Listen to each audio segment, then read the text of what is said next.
Ici, je vais en profiter pour faire un petit rappel pour la meilleure compréhension. Tout ce qu'Israël a subi depuis la belle époque,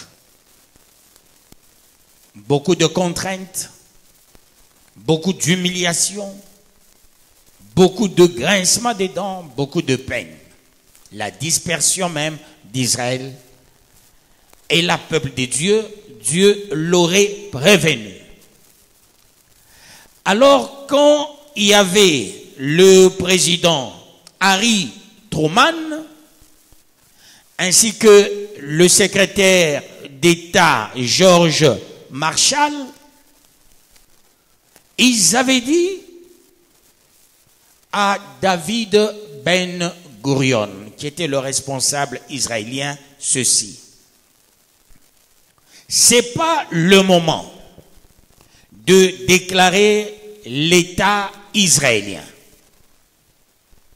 Il faut attendre à une belle époque. Je vais vous donner le quitus pour que vous puissiez déclarer l'État israélien. Parce que les Américains, avec leur politique interventionniste, voulaient tirer la gloire de leur côté pour installer l'État israélien. Alors David Ben Gurion, il s'était entêté. Et là, c'était le 14 mai 1948. Sans l'aval de Truman ni de George Marshall, David Ben Gurion a déclaré l'État israélien. Il dit, à dater de ce jour, nous déclarons l'État israélien. D'ailleurs, j'aimerais emprunter ces mots. Il avait dit ceci: en vertu de notre droit naturel et historique, je proclame dès ce jour l'État israélien. Et là, c'est David Ben Gurion. Ça poussait le secrétaire d'État américain et le président américain vers les pensées obscures, se disant, bien sûr, nous sommes alliés de ce peuple, mais il fallait que nous prenions le devant. Comment ce peuple venait de prendre le devant? D'où les États-Unis étaient traîtres, bien que alliés. Vous allez comprendre, les États-Unis sont alliés du Congo, RDC, les États-Unis sont alliés du Rwanda. Les États-Unis jouent toujours double face. Ce n'est pas les États honnêtes, ce sont les États malhonnêtes. Alors, peuple de Dieu, c'est ce qui s'était passé avec Israël. Alors, David Ben Gurion dira, nous, on va s'appesantir sur la prophétie de Dieu pour déclarer l'État israélien. On ne peut pas faire autre chose en dehors de ça.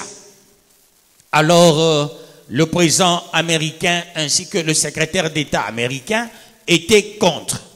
Alors, qu'est-ce qui s'est passé? Rendez-vous compte, le 14 mai 1948, c'est alors qu'on avait déclaré État israélien. On arrive le 15 mai 48, déjà il y avait une attaque. Qui a attaqué l'Égypte, la Cisjordanie, la Syrie, la Libye, ainsi que l'association des Arabes.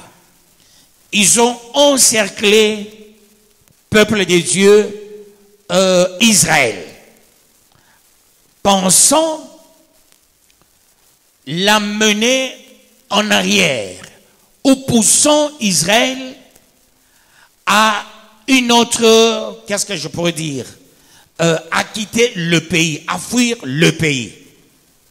Alors, qui était aussi derrière, peuple de Dieu? Les États-Unis à cette époque. Pourquoi? Parce que David Ben Gurion avait pris le devant sans l'aval du secrétaire d'État américain ainsi que du président américain. Alors, les États-Unis n'aiment jamais quand vous faites des choses sans eux. Étant donné les États un peu traîtres, avec leur caractère interventionniste, ils ont poussé, peuple de Dieu, les Palestiniens, à la guerre avec Israël, ainsi que la Cisjordanie, l'Égypte. De l'autre côté, il y avait le Liban qui a attaqué aussi la Syrie. Tous, bien sûr, les 5 États sont les Arabes. Ils ont attaqué Israël, cherchant à l'affaiblir. Et c'était une guerre qui a pris du temps. C'est seulement en 1949 que Israël avait gagné la guerre. Et quand Israël a gagné la guerre, et qu'est-ce qui se passe? Les États-Unis étaient traîtres. On enverra le secrétaire d'État américain à la rencontre avec David Ben Gurion dans un grand bateau pour tenter d'harmoniser les vues. Lors de l'harmonisation des vues, qu'est-ce qui s'est passé, peuple de Dieu? On a largué quelque chose dont il faut faire attention. Vous venez de reconstruire un État.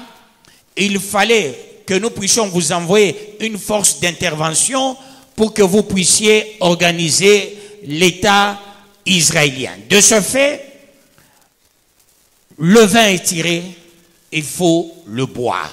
Mais tâchez de coopérer totalement avec nous. Quand vous faites des choses sans nous, vous n'aurez jamais la victoire. Là, c'était, peuple de Dieu, la pensée américaine. Que le bon Dieu vous bénisse. Qu'il vous bénisse davantage.